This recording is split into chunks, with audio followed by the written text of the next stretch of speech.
fantastic. I cannot believe what a great job he's done. The person that's organised this looks awesome, yeah, very good. We come from Australia. It's a long story. We've been together for about 16 years. We started 2001. I was fishing on a pier in Melbourne and I got a call from a friend of mine saying someone was looking for a singer, and it was Steve Janeski, which used to be Cyclone Tracy, and I met up with him. We wrote some songs. Then we got Henny, which he joined the band, and he knew Pavel Konvalinka, which he was from Czech Republic, but he was studying in Australia. And we went from there. Like, we started writing the first EP, which included all the Riot and Guardian in it. And then Liv signed us, and we just started writing albums. We thought we'd only do 5 albums, because that's what the contract was for. And we ended up doing now 7, coming up soon anyway. Henny and Steve mostly write all the music. There's even been Pavel that's written a fair bit of music. And then they bring me the songs, and I go through it, and I write the melody and the vocals and the lyrics. And sometimes we help each other, yeah, with the music. I change a bit of the music, they'll change something with the melody, and that's what we do. And with the albums, it's mostly like we title it after a song. But this time around, we didn't do that. And actually, even with In Your Honor, there was no song to it. We just named the thing Steve came up with, In Your Honor. But this time we named it because Dirk Healing, the man that did all the graphics for us, he had passed away. So that's why we haven't used the lady anymore, because that was his design. Not because he didn't want us to, but because we decided, out of respect, it was his drawing. He came up with the whole concept. So we thought, let's name it Cross of Thorns for him, and we just included the lion, and that's the way it came around. Yeah.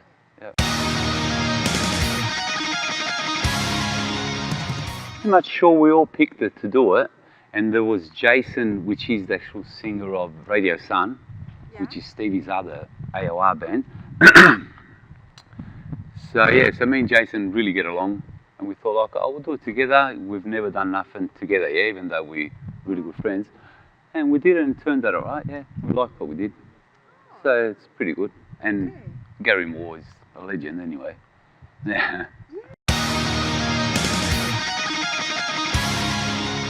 The new album, I think I've been late in the new album. You know how life is. Life takes you different places. But the thing is, the songs have been written. I have to write about 8 tracks, 7 tracks, actual lyrics. But I'll be in France, and I'm holidaying instead of writing the lyrics. But yeah, it's getting along. I think it should be done by, it might be out by June next year.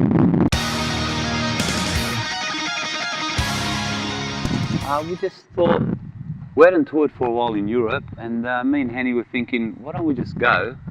Because Stevie actually was busy with his other band, he was doing stuff with his other project. We thought, let's go do it and we'll try it out, see how it works out. We got Richard from Czech to help us out on the bass, yeah, Richard Filek. And we went around and done that. It was interesting, because we've never done something like that, that intimate. Then we retried it in Melbourne, when they did, there was like a metal festival in Melbourne, AOR festival. And yeah, it turned out good. It was pretty good. But it was hard for me, because I hadn't played guitar for about 20 years. I hadn't touched guitar. So Henny was teaching me to play, yeah. So it was a bit, sometimes uncertain, but it turned out good, yeah. It was pretty much fun. Yeah, well, practically, yeah. And he lives in my pocket and I live in his. But no, we've always been really good friends. We always get along. If we've got a problem, we speak about it. And that's it. It ends up there. Sometimes there's always arguments. Yeah, we've had arguments, but it turns out good. We fix it up and move on. Yes, there has to be arguments and all partying and all that. Now we're too old to party. Metal is still what it is, yeah, because metal is metal, and I've always loved metal. I cannot picture myself listening to, oh, I like, because I have listened to other kinds of music, but I cannot picture myself like every day listening to rap or, you know, R&B. It has changed in a way that before, when I was a teenager, it would be like, well, you know, I have to get this album, and I could tell you stories where I nearly failed school because I went to get a Manowar album, and once I had it in my hands, it was like, wow, the new Manowar was Sign of the Hammer. And I was like, yes, I'm going to go home and listen to this. I forgot my bag from school home at the train station. I had to walk miles back on the train to go get it. It's different now. Most of the people download. I think a little bit of the passion of metal has gone, yeah? But there is different genres that are coming in, so it's a little bit different to when I was growing up and stuff like that.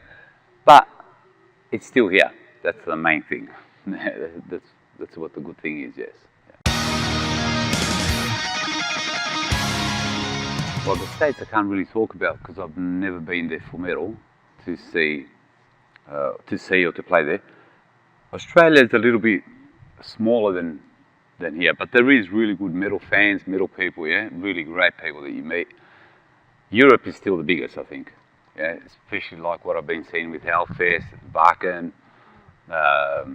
There's just so many festivals now. That's crazy for festivals now. Festivals are everywhere in Europe. It's like, wow. But it is a good thing.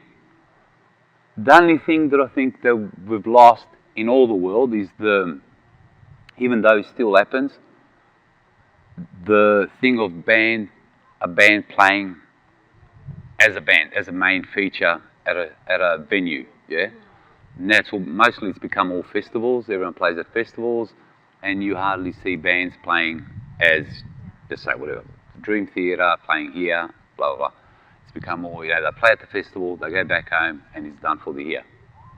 That's where the shame is, yeah. But it is a great thing to have festivals because it's a really good place for people to see new bands, old bands, whatever it is, yeah. It is really good. Sometimes I listen to nothing. Like to have an empty head, as you say.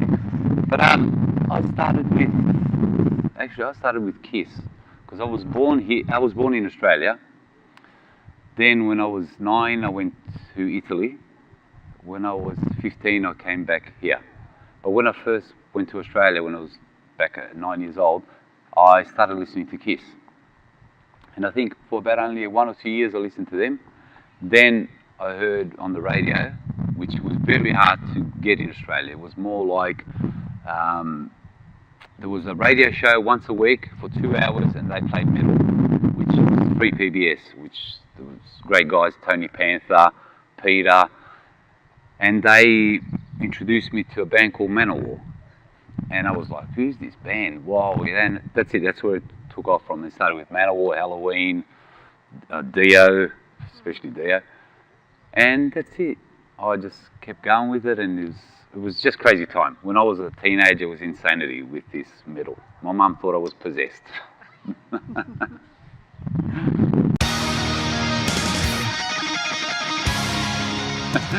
Oh, I think we'll just stay together. Yeah, we've got no problems with each other. Yeah, like I said, Stevie's got his own project at this moment. He's doing the Radio Sun AOR stuff.